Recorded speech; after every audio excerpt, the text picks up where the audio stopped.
I'm very pleased to have Dr. Gilad Feldman with us from Hong Kong U. Yeah, Gilad, Philly, you can introduce yourself as you wish. Maybe you just start by just kind of telling everyone who you are, your background, and I guess why maybe why you're interested in these issues around open science. Yeah, good. Thank you. So I'm an assistant professor, 6th year at HKU, University of Hong Kong in Hong Kong. And I actually started and did my PhD at a different university in Hong Kong, at Hong Kong University of Science and Technology. I did a couple of postdocs in the US and the Netherlands in a psychology department. But originally, I come from business. My PhD is in management. So I shifted the discipline, which is kind of an unusual way to shift. So both in management and later in social psychology, I've identified different directions which took me in the path that I'm on right now. So already in the business school, in my PhD, I realized that I appreciate a little bit more the experimental direction. So I do some surveys and correlational design. But then I also wanted to feel a little bit the causal direction, so manipulating all kinds of things. And once I made the decision to transition into social psychology, when I was there, I also realized a bunch of things about that direction and the experimental approach. And I saw some challenges and things that were going on in the 2010s. So I started my PhD in 2009 and finished in 2014. And already by then, I understood that something very important is happening. And it goes beyond whether I'm in management or I'm in a psychology department and what kind of psychology I'm in. Kind of goes across everything. And later also realized that it goes even beyond psychology and it's something that we need to pay attention to across all the sciences. So I think my journey with this direction in open science started in my first postdoc. So this was 2015 and came out this big paper in Science. And we psychologists don't normally publish a lot in Science. So when something comes out in Science for psychology, we pay attention to it. And this was a very unusual one because we haven't seen many of these projects before. It's been going on for a while. It's been going on for 4 years, since 2011 to 2015. And it was a replication project published in Science by 100 different collaborations, people from around the world trying to replicate 100 studies, seminal findings from our top journals, Psychological Science, JPSP, Journal of Personality and Social Psychology, and trying to assess whether things replicate as we expect them to. So even before seeing the results, one could ask, what do I expect replicability to be? And I was very naive at the time. I think when we do our PhD, coming into a PhD program, I just took for granted that everything is solid and everything replicates very well.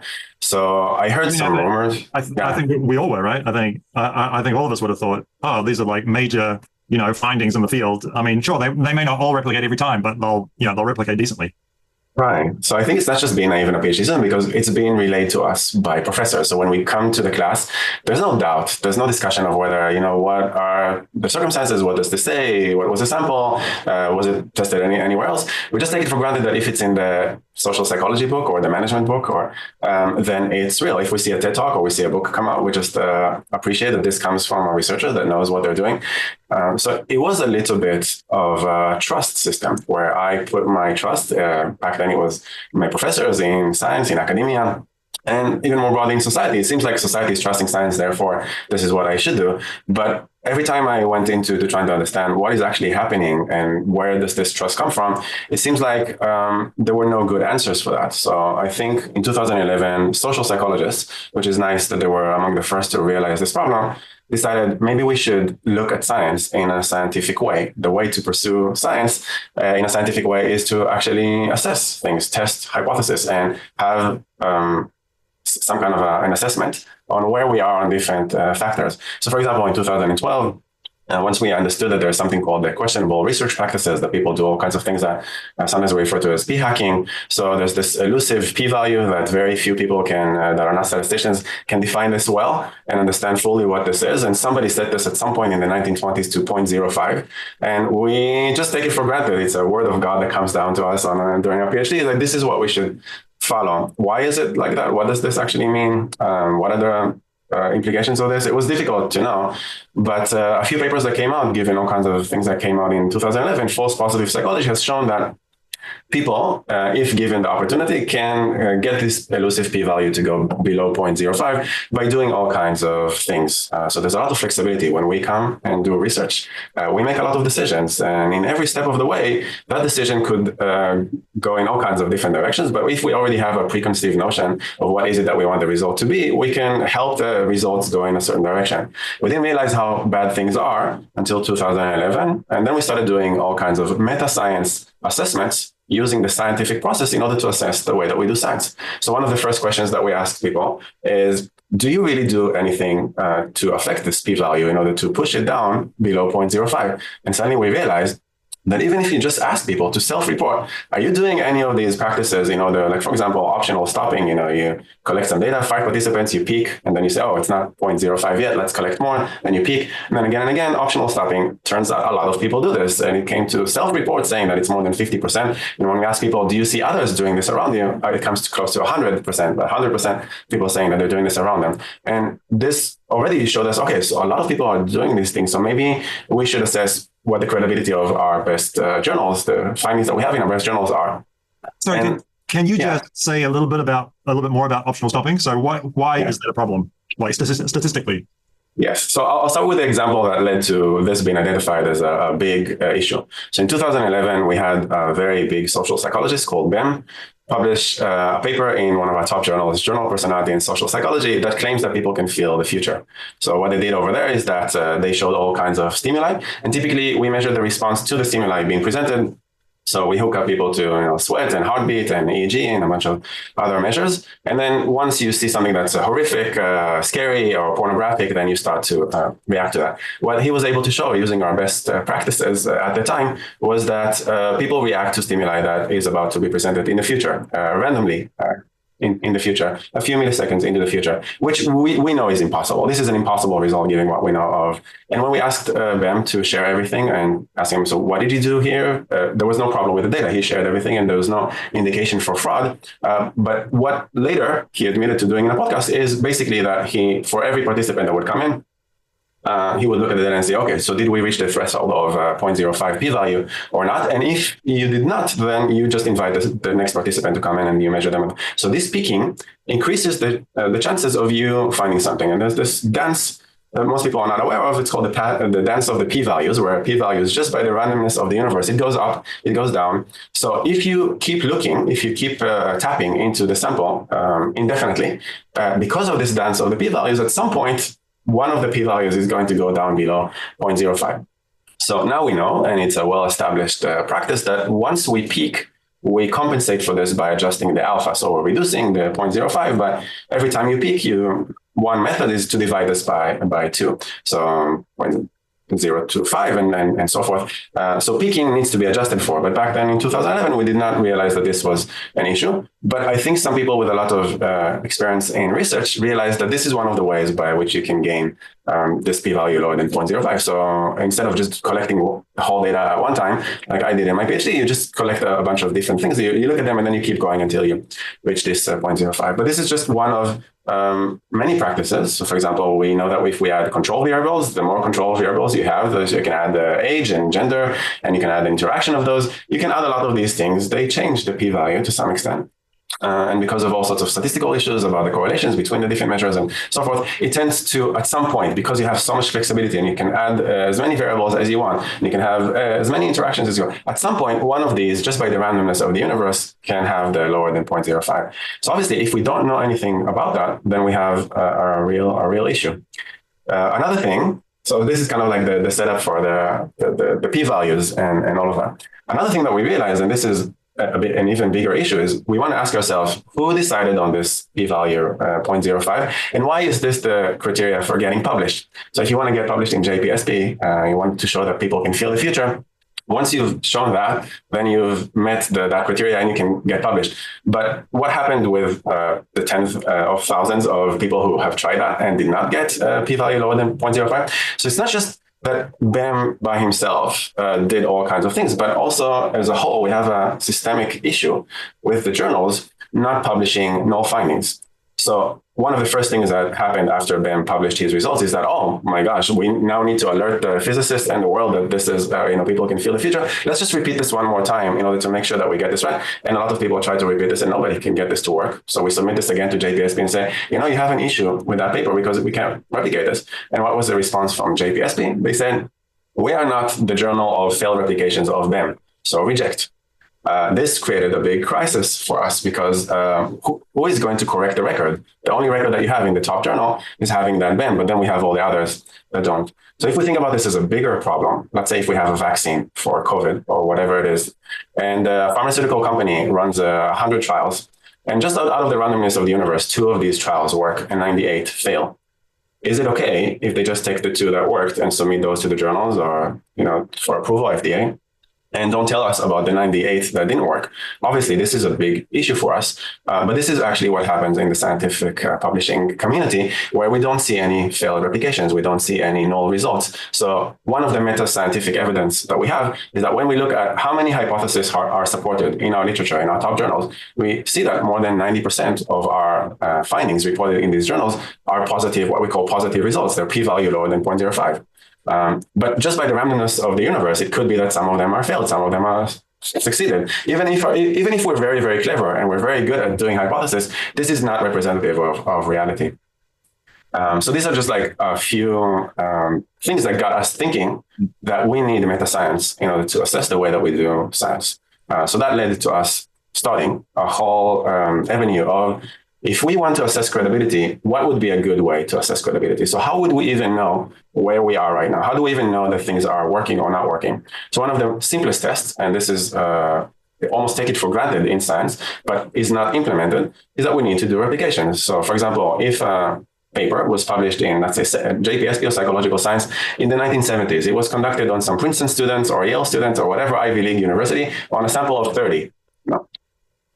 We tend to take that as a global truth from then on till eternity. 50 years later, people still do TED Talks and books on this, but we never really take the time in order to reassess this.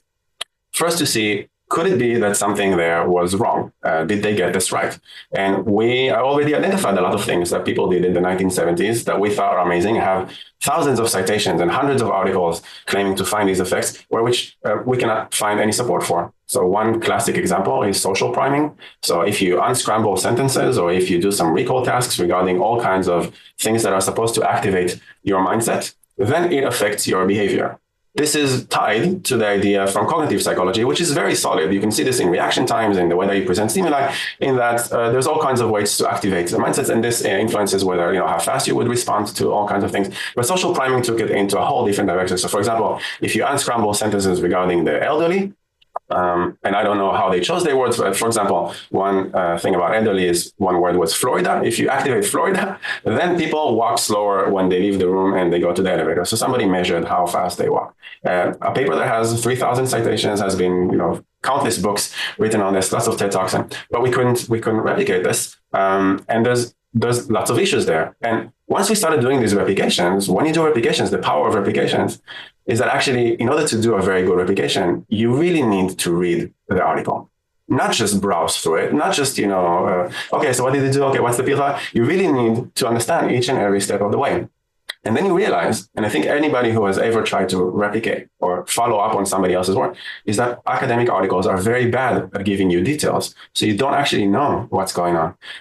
In psychology, we're a little bit privileged because we, at least in judgment decision-making or social psychology, it usually includes the vignette or includes the measure and the scale, and then you can go look it up and you hope that maybe the items are there. And there is some kind of, but if you try recently from cancer biology, if you try to see what treatment works for cancer, for treating cancer, and you try to follow the experiment, you very fast realize that the article does not contain any of the information that you need in order to understand what happened in the lab.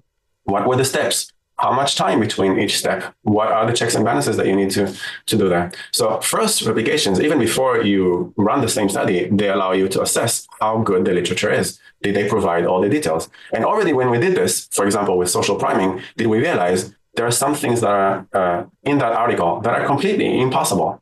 They could be mistakes, and they could be something worse than mistakes. So suddenly we realize, and we do these kinds of things here at the courses in University of Hong Kong, I give students the project of replicating things, but first analyzing the article. And immediately the students come to me and said, but the text doesn't match with the table and doesn't match with the figures, or some of the figures are too perfect, or some of the numbers in the tables just don't make any sense. So suddenly we go back to the social priming literature, and then we see, oh my gosh, there are so many things that are wrong. And how could it be that since the 1970s, when this was published 50 years later, we go back to this issue, nobody has ever noticed these mistakes. Nobody has ever noticed these problems. How could that be? There's so many citations, there's so many follow-ups on this.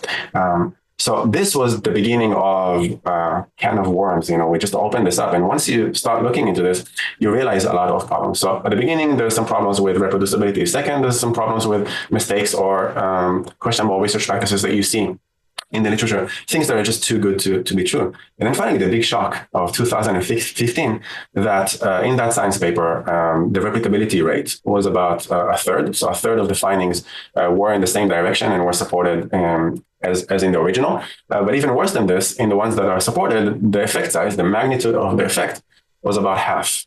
So I think a lot of people had this cognitive dissonance immediately activates and says, no, but this cannot be, something is wrong.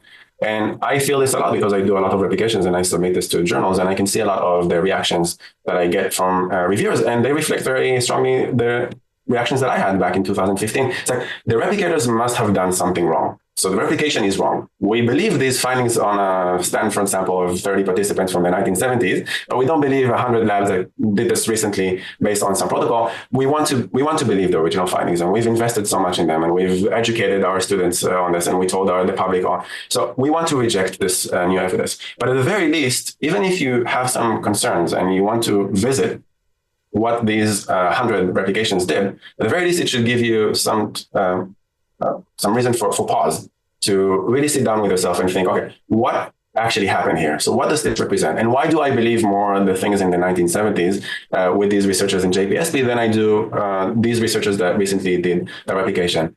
So I am a judgment and decision-making scholar, and I study a lot of human biases and heuristics.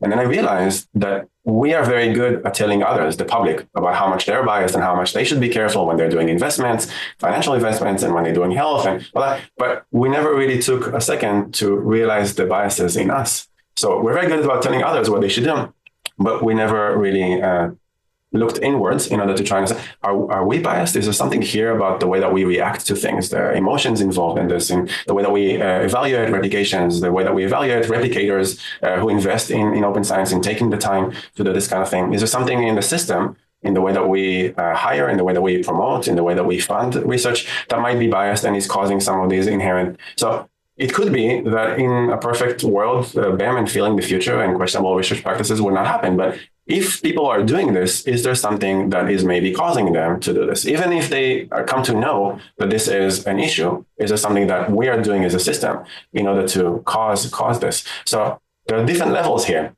Both for me as the individual is to sit with myself and think, okay, so what is happening here and what needs to be? But even on a higher level, I need to understand, so what in the system is causing this? Where does this come from? And you need to go as high and as wide as possible, understanding that the way that universities do what they do, the way that decision-making is happening in universities, the way that we do publishing, the involvement of these very strange system of for-profit publishers, 6 big for-profit publishers that dominate everything and we pay a lot of money for. So when you start seeing these things, you can't unsee them. So, yeah. So can we talk about the role of journals? So, because I think one of the big biases kind of that you alluded to is this validation effect of that journals have, that and this is what we train our students to do, right? And this is what we kind of engage in ourselves, that it's really important we get P less than 0.05, because that means we can submit it to the journal. And if we get it in the journal and the journal has an impact factor of X and it counts as 4-star in the research assessment exercise, then we will get a big validation, and a student who has that on their CV is then well placed to apply for the job and so forth. So there's this massive kind of validation role for journals, but also, as you identify, journals, and especially a lot of the high impact journals, are actually after things that will be cited, because that's how they keep their position. And things that cite are going to be unusual, kind of exciting, but not necessarily true. And in fact, in some cases, what's most exciting is something that is against standard wisdom. So something that's unusual. Now, sometimes that is scientifically very well done. But of course, it runs the risk that, well, the reason it's unusual is because it's not true.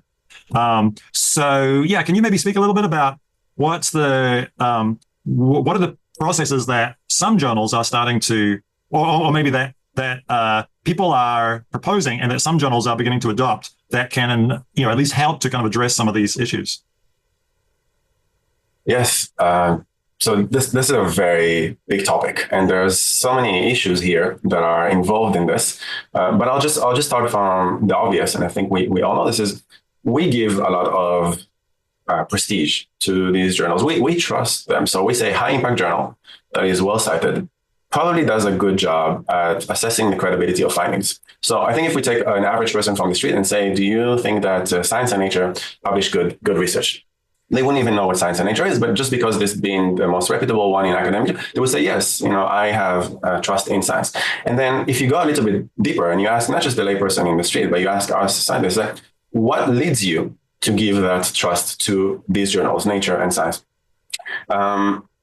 You have some heuristics, you have some biases, you have some things that lead you to think that. But at the end, the biggest problem is that we just don't know what's happening underneath. It's a big black box. There is a peer review system. We tend to give credit to peer-reviewed journals, peer-reviewed articles, but what happened in the peer review? Who decided? So the editor made some decision that this is a good thing that the journal should publish, but how was this decision made? And what did the reviewers say about the paper? Did they identify anything? Did the editor overrule them or not? So one of the biggest problems that we have right now with journals is that we have no way of assessing them. It's all about trust and prestige without us knowing all the little gritty details that involved in the process.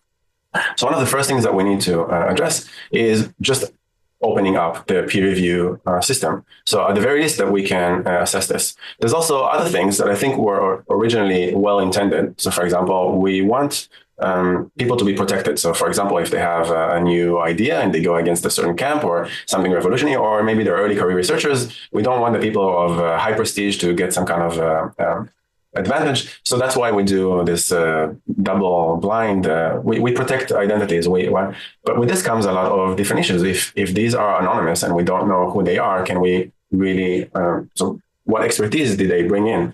Is it somebody that knows anything about the topic? Maybe somebody that has no clue. If you have, let's say, a vaccine. Let's say that you have a reviewer from, I don't know, a layperson on the street or a social psychologist that had a PhD but knows nothing about vaccinations.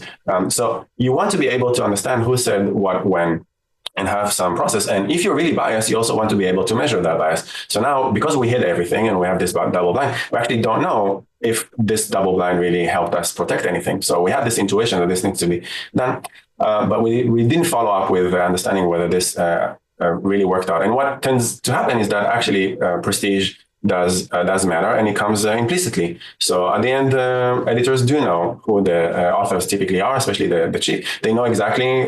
So all the things that we were supposed to address by doing the double blind were not addressed, and they're inherent in the system. Only now we lost the ability to actually assess them in practice. So starting from these big problems, you want to try and identify how to address these things, and we do need a kind of a peer-reviewed journal model that works and addresses those. The issue with wanting a new model is that the old model is so well ingrained in the system, and so many universities and governments and funding agencies rely on that model with the ref and evaluation system and funding and all that transitioning into a new model almost seems impossible. You almost need to take down the whole system in order to build something new. And then you don't have any ability to know whether the something new that you're offering is really going to work out a lot better than the thing that you're tearing down. So you need to be very careful when you do these kinds of things. So I needed to make some kind of decision in my career as an early career researcher. What is it that I emphasize? And definitely in order to get this position at the University of Hong Kong, I needed to show the psychological science here and, this high prestige journal there, just so I will be able to be shortlisted, and then I'll be able to convince people to hire me. But once I got into a position here, I wanted to really think with myself, what value do I want to give and what journals should I emphasize? And I increasingly realized that some of our most prestigious journals have a lot of issues where they don't take the challenges of everything that we discussed in replicability, reproducibility, they don't take this seriously enough. So when I submit to some of these journals the replication work that we do or the meta science work that we do, it's almost an automatic reject. I think it has a lot to do definitely with the kind of open science work, replication not being valued overall. But I think there's also other kind of inherent biases in the way that we are perceived. And it could also be, and I think we feel this sometimes in Hong Kong, that when we submit to journals, there are all kinds of inherent biases. Like, even if you're a native English speaker, they would say, oh, you're coming from Hong Kong, then please copy, edit this, or proofread this with a native English speaker before. So we see these inherent biases, but we have to play along with this and try to overcome this, coming from the disadvantage of where we are and the kind of work that we do. So I basically decided that I'm going to try and cover the entire range of journals and try to understand some of the problems. And by now we have hundreds of decision letters from various journals covering all kinds of open science practices, and seeing that there's a real issue. We know this now. The top journals in psychology have a real bias, and then it's up to somebody to try and fix this or do something about this. Once you start to try and address this, so for example, you decide, I want a new journal. So for example, there's a really good journal in psychology. I consider this a new journal. HKU does not consider this to be a good journal. It's called Meta-Psychology. And it combines a little bit of the meta-scientific with the psychology, all the different kinds of disciplines. And the amazing thing about this thing is that they do everything open. So you've got open peer review, many times identified.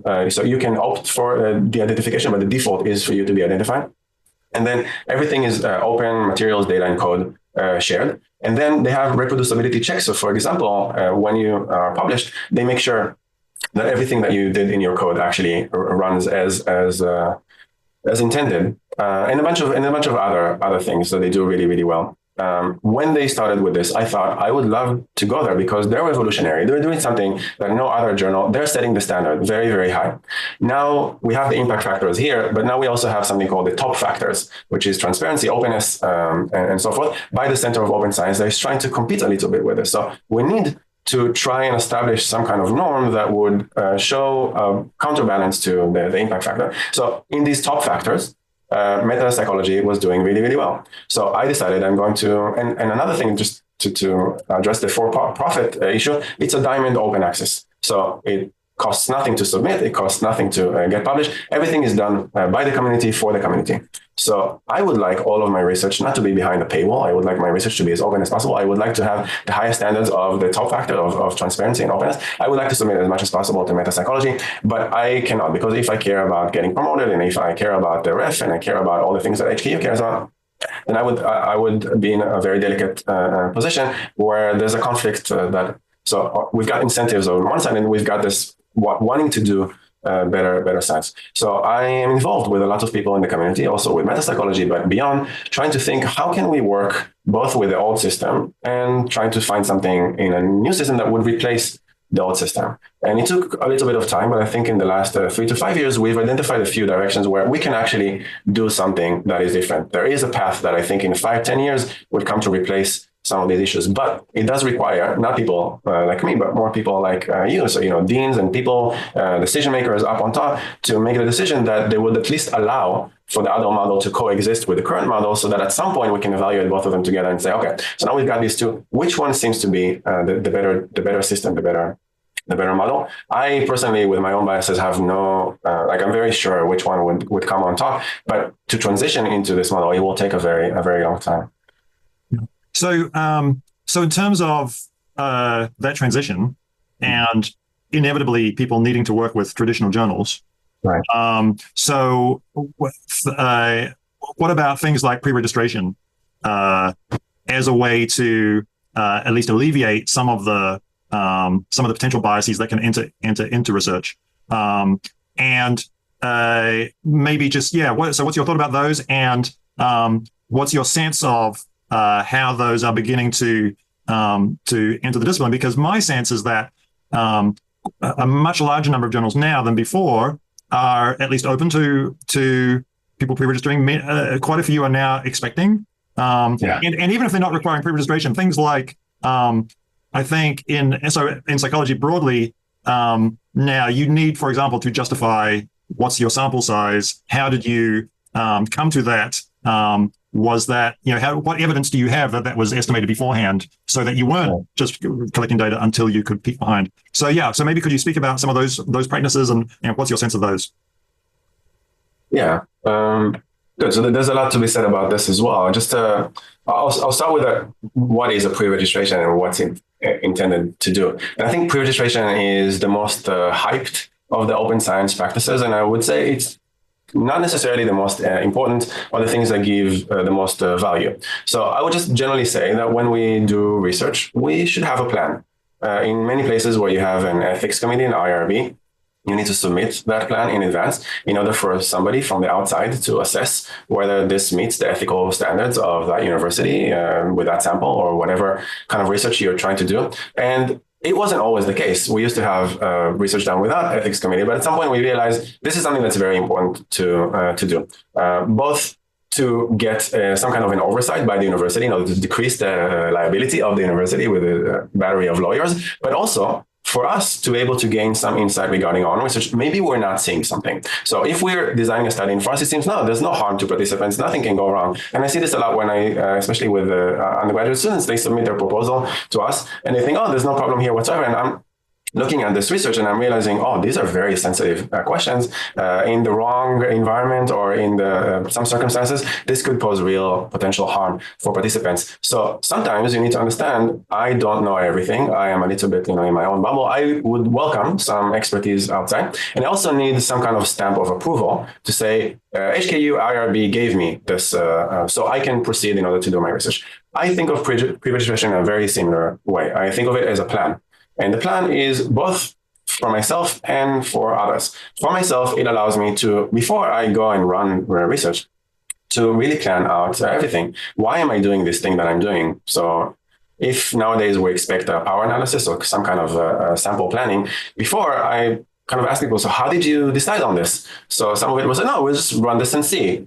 Maybe we'll peak, maybe we won't peak. We'll see how it goes. Maybe we'll decide afterwards that this was a pretest and then we'll toss it aside and then we'll move on. So this doesn't sound like high quality science. So in high quality science, you want to lay out what your research question is, what your hypotheses are, then the exact test that you want to run in order to establish this. And then you also need to recognize, and I see this a lot, especially the more projects that I do. Maybe now when you're doing a PhD, you think, oh, I know everything about my project. I will never forget this. But I deal with so many projects that even 2 months later, when I go back to a project that I neglected for a while, I'll put this aside or it's under review, I come back to this and I don't really remember what happened there. So pre-registration is also for myself. I need to remember what it's just documenting very, very clearly what happens in every step of the way so that I can look back, see what it is that I did, and then I can say, okay, so maybe now I see things differently. Maybe now I've learned something new. What pre-registration does beyond a plan is that it gives this a public timestamp. And the nice thing about a public timestamp, just like an IRB approval from HKU, is that it allows you to tell others, actually, this is what I thought at the time, and I have the means to show you this. So it's public, it has a timestamp, so you know that I haven't just made things up right now. So one of the issues, one of the challenges is what's called harking, so hypothesizing after the results are known. So once we see the data, we can say, oh no, our mind plays tricks on us. Sometimes it's subconscious, sometimes it's not intentional. So yeah, we had this idea, we knew that this is the direction, and then you rewrite the entire introduction to follow up on this. So it's even before convincing others is to make sure that you're not harking subconsciously, your mind is playing tricks on you, or memory is biased in some way. So this allows you to really check yourself. If you want to protect against fraud or against people really misbehaving, then pre-registration is probably not bulletproof. People can play with this in all sorts of different ways. I don't think it's intended for that. I think it's just holding yourself accountable and being able to show something to the community. And we've already seen that a lot of people, now that they know that pre-registrations are needed, don't do a good enough pre-registration. So one thing, for example, is that they keep a lot of flexibility. They don't restrict themselves very much. One of the things regarding that is a misconception. So they think, oh, if I pre-register something, then I cannot do anything differently from that. But actually what pre-registration does with this timestamp is just, it allows you to differentiate between what is confirmatory and what is exploratory. So back at the time when I started to collect the data, before I collected the data, this is what I was setting out to do. I can run as many analysis beyond that. I can even collect more data. I can do optional stopping or anything. I can do all of these things as long as I'm transparent and clear about those. And then we document deviations from the pre-registration. So pre-registration is just a tool that allows you for more transparency and allows you to more clearly differentiate between exploratory and confirmatory. I should just say that pre-registration is a basis for a much bigger innovation in science, which I'm very committed to, called a registered report. So a registered report, which is increasingly more and more prevalent in many different journals. So now even Psychological Science and JPSP, Journal of Personality, Social Psychology, Nature, Human Behavior, all these things that a lot of journals, a lot of people see these journals as leading. We also have a new chief editor for Psychological Science who's very invested in open science. Is one of the leaders of the open science community. So registry reports are increasingly seen as the right solution for confirmatory quantitative research. And what this actually does is that it takes a pre-registration, and rather than you going by yourself and putting this on a public website with a timestamp, it allows you to submit that to the journal as a plan. And then they recruit reviewers and you get feedback on the pre-registration plan, which is unbelievable because this is what it's intended to do. So if there's any value in journals, it is about to give you peer review, not just whether to accept or reject, but actually to give you constructive, positive way to improve your manuscript. And once I started doing register reports, it just seemed like the right way to do science, because suddenly from rejection rates of 70, 80%, we went down to 0. I have 0% rejection rates, because if you have a solid research question, then everything else that follows from that, how you do your hypothesis, how you can conduct simple tests and all that. If there's something wrong or they've identified some challenge, you just change it. You improve this. Some of the reviewers are so good that I would have loved to give them co-authorship, because they really helped me find mistakes where it mattered the most before I went on data collection. And then the big innovation of register reports is that once everybody agrees on the pre-registration plan, you, the reviewers and the editor,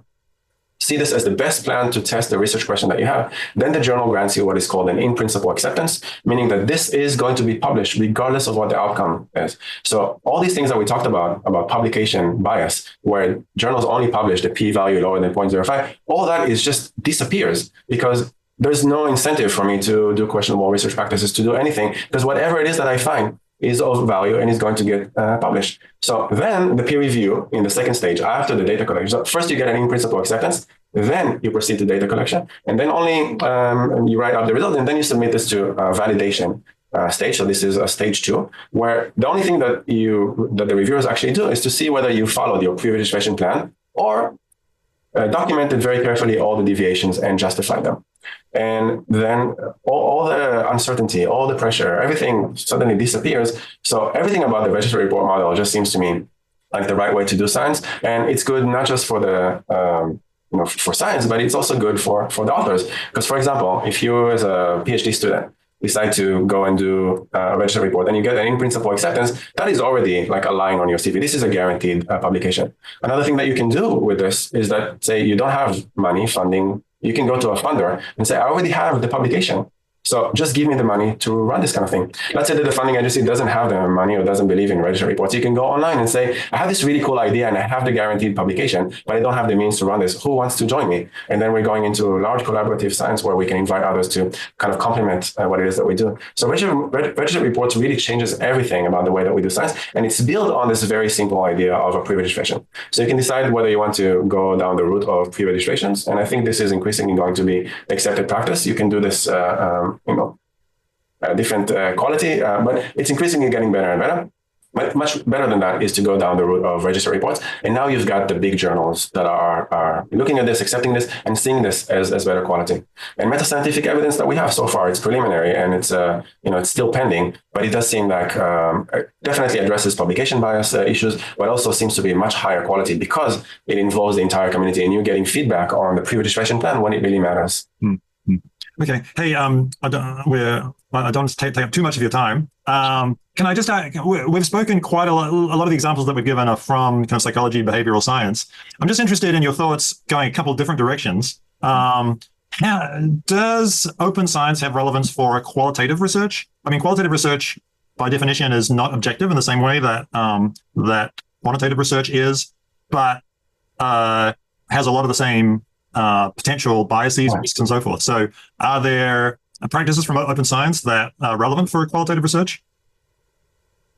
Yeah, it's a good question. I'm not a qualitative researcher, so it's difficult for me to comment on the little details. But I can say what I'm excited about the most when it comes to the open science community is that it really, once you start asking questions and posing challenges to people, we come in and we work on this together in order to find some solutions. So, for example, some people definitely in management and some of the people who do field studies or have some problems with identification say we cannot share data sets. So therefore, we have privacy concerns, or it comes from a company that we wouldn't be able to share. Somebody raised this issue and said, I cannot do open science because I have this issue. So we came together and then we realized we have a solution for this. It's called the synthetic data sets, where you create a simulated data set that has exactly the same statistical properties without all the details. And you have a third party that just says, I looked at both of these and it has the same properties. Same thing happened with qualitative researchers. So qualitative researchers came in and ask, wait, does this really apply to me?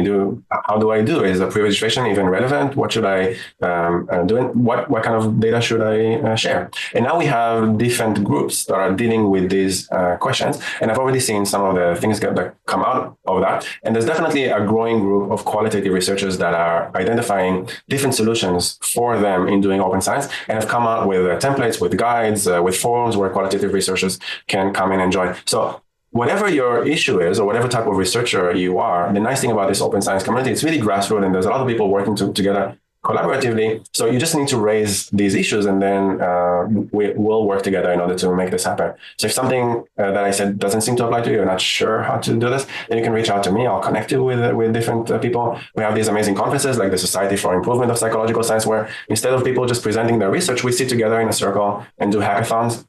So somebody comes and says, I don't have a pre-registration plan template for qualitative research. What can I do? And then we all sit together and we come up with a solution. So at the end of the conference, we have a bunch of projects that we worked on collaboratively in order to help others do their own. And then the other thing I think would be interest to some of the students in the class, at Lingnan, we have this big push in data science. And that's also feeding into a lot of other disciplines too, where actually researchers are probably not necessarily acquiring data themselves, but they're using data sets. So how do these principles translate to that environment?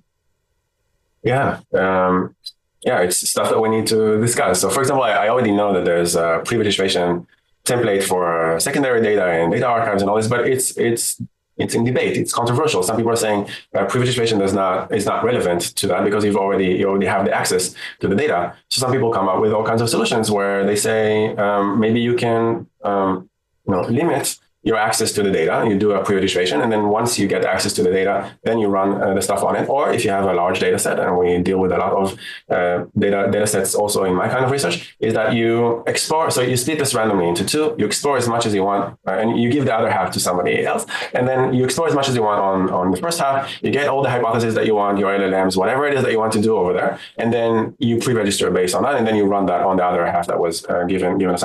So there are definitely solutions that we can discuss, and we can also see what applies to what domain in what way. But I'm quite confident that transparency regarding the process about how people have achieved the research that they've done, how did they come up with a hypothesis, how did they design the data analysis, and then finally the conclusion that they have. In each step of the way, there's a lot for open science in this community to at least raise the level of insights, of transparency, of rigor, so that we can really make sure that it's more credible and has more benefits and value for everybody. So I think just across the board, transparency and openness is a win-win for everybody, regardless of what domain you come from. Yeah. And it kind of reminds us, right, that, as researchers, of course, there's many different motivations. Our fundamental motivation should be trying to find the truth, like of whatever domain we're in. We're conducting research to find the truth of the universe, the environment, the context, whatever. But the scientific system we're in definitely introduces other motivations that actually become primary, because publishing a paper, like if you were to ask almost anyone in our field, publishing a paper in Nature or Science, in some sense, is more important than that paper being true, right? Like in terms of, if I publish something that's true, is that going to transform my career? Maybe, maybe not. If I publish a paper in Science, it may well transform my career. So therefore, the publication in the very highly prestigious place becomes the most important thing. And it's very easy then to ignore the fact that might be getting in the way of what must be the primary motivation about just finding, what's true in the world. And so a lot of things that you've covered they're kind of addressing that problem, right? That transparency of practices is so important because it gets us back to the original motivation.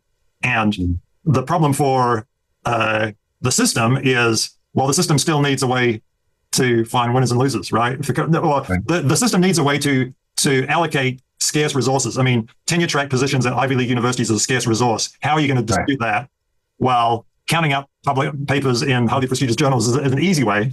Evaluating the truthiness of all the research that's done is a much more difficult way. But so I think, so there's an inherent issue here. And I think one of the things that we should ask ourselves is that, why is transparency so intimidating to us? What is it about openness that is really so bad? So I think in almost every system or in every person, when there's something when the default is not transparency, you want to ask yourself, so we're psychologists, what is the motivation for that? And I think when I talk to students, and initially for myself as well, I was really scared of people saying that I'm flawed, that I make mistakes.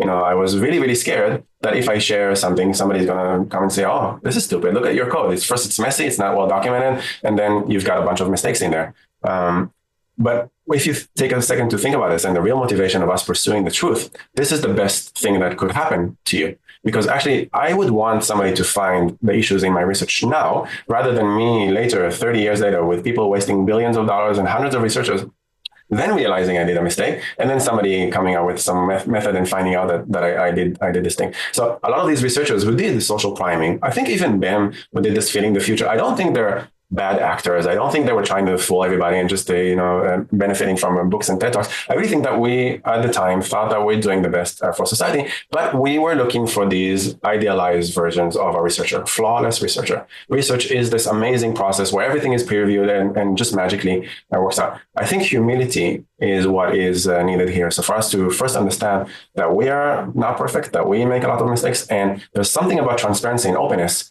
If we get over the scary part, actually helps us to overcome some of these flaws and for us to ensure that everything is done well. And if we just shift the incentive in order to reward that, then we can better align with the original motivation and what it is that we aim to do with science. So I'll just say one last thing about this is that there's a pledge that I have on my website and a bunch of us in the open science community have. It's called Check Me, Replicate Me. I welcome anybody to check my research. And if you write to me and say, I found something in your pre-registration, rather than being scolded or trying to get you fired from university or rejecting your papers, I would actually pay you. So I'm very, very happy to hear about mistakes that I'm doing. I want to learn from them. I want to correct them as fast as possible. I wish that this would not be an individual thing with different people doing pledges, but as a system, as a whole, from journals to funders to universities to departments, that we would choose the candidates who have humility, want to share everything, and open themselves up to being wrong, and to ensure that they're credible and that the research is built on solid foundation. Okay, well, look, let's leave it there. But thank you for that. That's been tremendously helpful. Thanks for all your experience. I'm sure that everyone's found that very useful.